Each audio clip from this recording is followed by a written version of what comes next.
Така, днес ядох... Опа! Извинявай.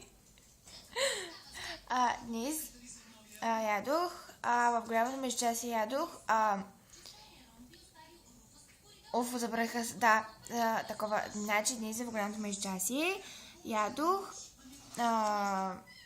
активия с горски плодове, такава големичка.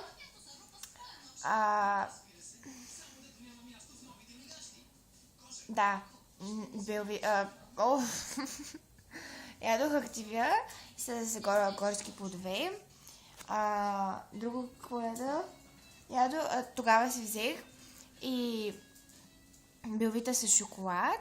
Имахме голямо междучасие от супермаркета до училище. След като отидохме в сградата на училището, имахме физика и госпожата ни разреши да ядем. И ни си отворих нещата. Следващия час имахме технологии и тогава ядох. Млякото го изядох до 6-я час, а бисквитите ги изядах към 7-я час. Ако искаш, ми питай още въпроси.